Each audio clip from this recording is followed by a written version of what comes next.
Jeremy, thank you. The Appalachian Fairgrounds will be taken over next week by the 2024 Masonry Field Day. Here to tell us what that event will entail is Masonry Wall of Famer Fred Campbell. Thanks for joining us. Thank you, guys. What does it take to become a Masonry Wall of Famer? Just a lot of hard work over the years, I guess. Well, you've won quite a few times at the national level. Give us a little background of just your experience in masonry. Yeah, they have a bricklaying competition every year. Spec Mix, a mortar company, actually started it for workforce development. That's what it's all about. But they have, if you win a regional here in around during the summer, then you get to go to Vegas, and they bring 24 of the best masons from around the world and have a competition down there. I've won it 3 times, and then last year, or this year, I just missed it by 22 bricks. I placed second this year.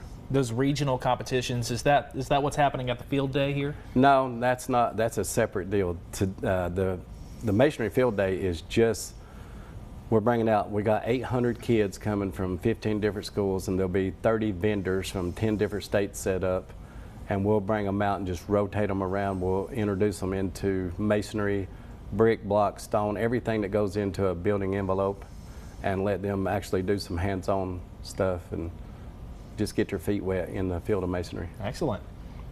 Now, as time goes on, trade school, that's something we have talked about before in the past. It is just so demanding, high-paying jobs that you can get, masonry one of them. So when people go to this field day, could they potentially leave with jobs in the trade? Oh yes, they will be offered jobs, and it's something for the kids to look forward to also when they're out of school if they don't want to go to college.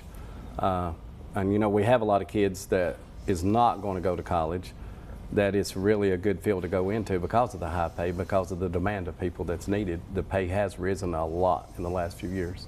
And you've got kids, you know, maybe they've never considered, you know, a blue-collar trade before, but they get that chance to go hands-on with some of the different, you know, bricklaying, masonry type stuff. Does that make an impact on their decision-making?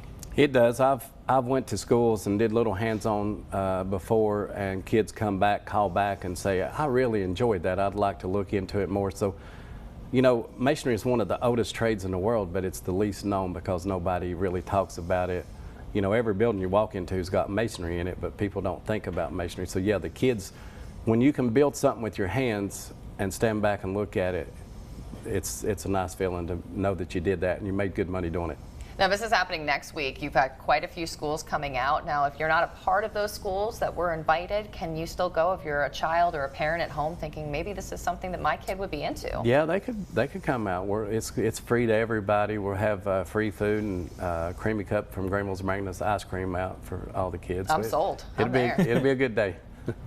And you know, we talked about the kids coming out and stuff like that. Is there any opportunity for anybody else to come out and see what these companies are offering, or is it just for the kids? Well, I mean, we center it around the kids, but if anybody else wants to come out and check it out, I mean, there's, like I said, 32 vendors there from a lot of different states, so there's a lot of job opportunities, not just in the masonry field, but in the manufacturing side also. And they need those people. Yes, everybody. And you don't have to lay the bricks as fast as he does, okay? I've been working on it at home. Well, you start out slow.